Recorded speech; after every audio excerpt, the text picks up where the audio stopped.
আর সেই লোকাল খাবার খাওয়ার জন্য আজকে আমরা চলে এসেছি আরেকটা ফ্যামিলিতে, যারা আমাদেরকে ইনভাইট করেছে। ইন্ডিয়ান যারা আছে তারা খেতে পারে, কোনো সমস্যা হবে না। মাছ আছে, ডিম আছে, কিছু এটা শুকনো লঙ্কা।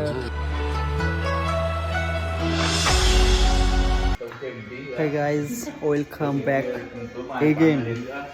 Start with new video. আবার সেই নতুন ফুডস, নতুন খাবার নিয়ে চলে এসেছি আপনাদের কাছে। ভিয়েতনামিজ লোকাল মানুষের যে ইনভাইটেশন, সেই ইনভাইটেশন তো আমরা জয়েন করছি তাদের সাথে।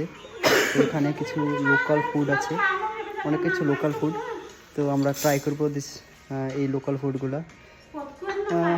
ইন্ডিয়ান ফুডস আমরা সবসময় চেষ্টা করি যে, কারণ কেন বলতো, আমরা তো ইন্ডিয়ান ফুড খাই, সো আপনাদেরকে দেখাতে হলে তো আমাদেরকে মানে নতুন কিছু ফুড খেতে হবে। সেই জন্য আমরা সবসময় চেষ্টা করি যে সেখানকার লোকাল খাবার খেতে। আর সেই লোকাল খাবার খাওয়ার জন্য আজকে আমরা চলে এসেছি আরেকটা ফ্যামিলিতে, যারা আমাদেরকে ইনভাইট করেছে লোকাল খাবারের জন্য।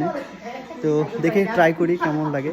তো আপনাদেরকে খাবারটা দেখে দিই কেমন কি খাবার। ওকে, Yeah, it's dinner time now, and we are having our dinner. Fish. It's a traditional process of cooking fish. It looks very beautiful, and I also think the taste will be good. And these are all green like lettuce. Then this is coriander leaves, and this name I don't know. Sorry for this. And maybe some other veggies here, and this is soya.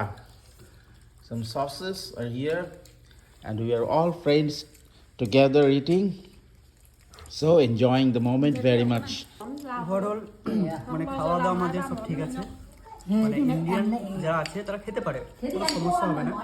যেরকম আমাদের খাবার সেরকম ওরা করেছে, খুব সুন্দর লাগলো। এই ফ্যামিলির সাথে আমাদের টাইম স্পেন্ড করে খাবার খেয়ে খুব ভালো লাগলো।